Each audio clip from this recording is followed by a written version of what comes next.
China has announced a major move in its ongoing trade tensions with the United States by imposing tariffs of up to 84% on American-made imports. The decision, which primarily targets cars and automotive-related goods, is seen as both a response to U.S. trade practices and a strategic step in defending China's own industries. The tariffs are not entirely new, but rather a reimposition of duties that had been suspended in earlier phases of trade negotiations. Now, with tensions rising again, China has decided to bring them back at full force.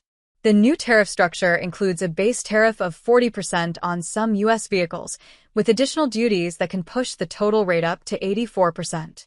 This development comes at a time when relations between the U.S. and China are already strained. Disputes over technology, national security, and Taiwan have created a tense political environment between the world's two largest economies. Trade has often been used as a tool in this rivalry, and this latest move by Beijing reflects that dynamic. Chinese officials say the tariffs are intended to protect their domestic auto industry, which has seen increasing competition from American and other foreign automakers. China has been heavily investing in its electric vehicle (EV) market, and high tariffs on imported cars could give local brands a better chance to grow and dominate the market. By making U.S. cars more expensive in China, Beijing hopes to reduce their appeal among Chinese consumers. On the American side, there's concern that this move will further hurt U.S. manufacturers who rely on exports to China. Automakers like Tesla, Ford, and General Motors have all made major efforts to expand in the Chinese market. These new tariffs could make it harder for them to compete, potentially impacting profits and jobs back home. Economists warn that the reignition of tariff disputes could spark another round of trade tensions that would hurt both economies.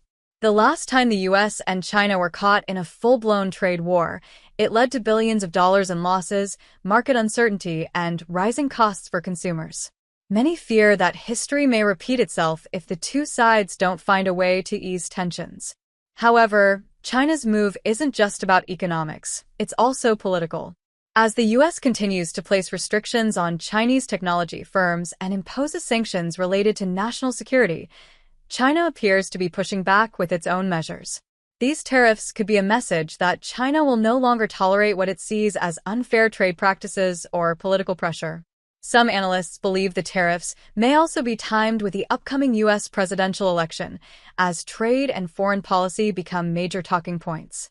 A hard stance on China may appeal to some American voters, while China's reaction may be designed to test the resolve of U.S. leaders during a politically sensitive time.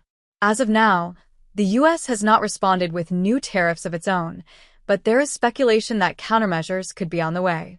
If that happens, the trade relationship could deteriorate further, affecting industries beyond just automobiles. In summary, China's decision to impose up to 84% tariffs on U.S. goods is a significant development in global trade. It signals a renewed phase of economic confrontation between the two powers and could have serious consequences for companies, workers, and consumers on both sides. The world will be watching closely to see how the U.S. responds and whether this move will lead to a new round of trade negotiations or another trade war.